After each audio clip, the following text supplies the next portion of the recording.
ইংরেজি শেখা যদি আপনার জীবনের সবচেয়ে বড় উদ্দেশ্য এবং লক্ষ্য হয়ে থাকে, আপনার সেই লক্ষ্য পূরণ হবে আমার এই 10 দিনের 10 সিরিজের মাধ্যমে।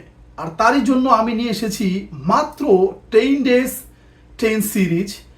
আপনি এই 10 সিরিজের মধ্যে পাবেন প্রতিদিন আলাদা আলাদা সাবজেক্ট এবং আলাদা আলাদা ভার্ব দিয়ে টেন্স বানানোর জন্য সম্পূর্ণ প্র্যাকটিস। যেমন তারই ধারাবাহিকতায় আমি নিয়েছি আমার প্রথম সাবজেক্ট হচ্ছে আই এবং ভার্ব হচ্ছে প্লে। এই আই এবং প্লে দিয়ে আমি 12টা টেন্স বানিয়ে আপনাদেরকে দেখাবো। আর আপনি এই 12টা টেন্স আমি যেভাবে দেখাবো ঠিক তেমনিভাবে আলাদা আলাদা সাবজেক্ট এবং আলাদা আলাদা ভার্ব নিয়ে প্র্যাকটিস করবেন।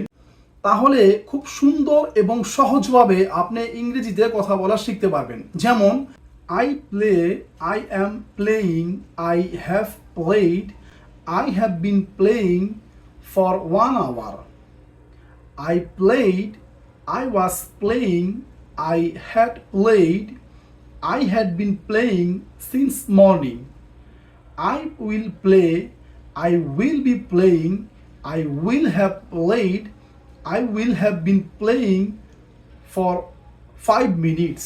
ঠিক এইভাবে আমি যেভাবে দেখালাম, এভাবে যদি আপনি প্রত্যেকটা সাবজেক্টকে পরিবর্তন করেন এবং প্রত্যেকটা ভার্বকে পরিবর্তন করে এভাবে প্র্যাকটিস করতে পারেন, আপনি খুবই অল্প সময়ের মধ্যে ইংরেজিতে ফ্লুয়েন্টলি কথা বলতে পারবেন।